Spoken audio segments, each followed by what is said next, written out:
So this lesson is on accuracy, approximation, and estimation. Main thing is that you want to be able to tell the difference between these three terms.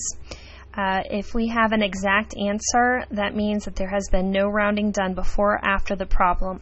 So for example, if you're solving a problem and you're using pi, let's say like you're finding the area of a circle and you find that the area of the circle is 15 pi, you would leave your answer as 15 pi units squared. So exact means that there's no rounding occurring. Approximation is when you're rounding at the end. So let's say that you're doing a problem and you finally come to pi times 2. Well, if you left it as pi times 2, you're dealing with an exact answer. But when you decide to go ahead and throw that in your calculator and round, so you put in 2 pi into the calculator and you round your answer to, let's say, 6.28. When you round at the end, you're approximating. Estimating means that you're going to actually be rounding at the beginning. So when you're saying, hey, I want to do in my brain, let's say 28 times 3, and you say, well, let's just round that to 30 times 3, and so you get 90. That's the idea of estimation. So our goal here is to try to figure out whether our answers are exact, approximated, or estimated. Betty confirmed that 159 people were going to come to her pool party. She thinks that each guest will eat 2 slices of pizza, so she decides to order 2 times 159 to get 318 slices of pizza. So we say, is this an exact answer? Will every guest eat exactly 2 slices of pizza? Probably not. So we know that this one is not going to be exact. So it's got to be one of these two. So we have to decide, did we round at the end or did we round at the beginning? We're estimating, we are guessing that every guest is going to eat about 2 slices. So we use that 2 times the 159 people here to get 318 slices of pizza.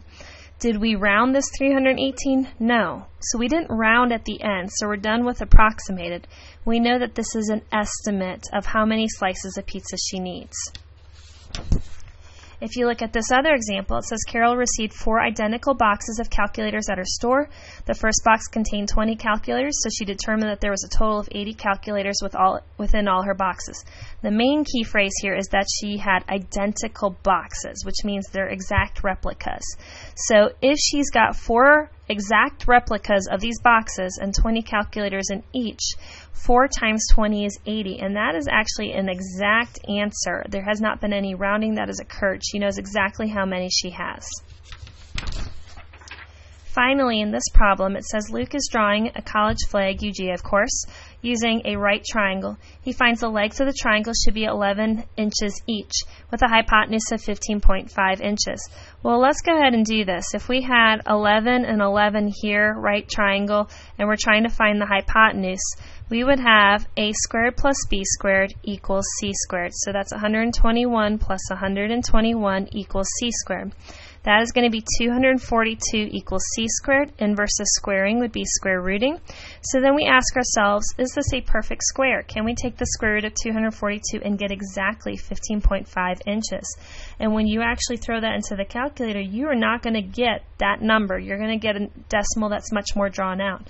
So there's been some rounding at the end, which we usually put the approximation symbol, so that would be the wavy equals, and we've rounded our answer here at the end, and when we round at the end, we're approximating.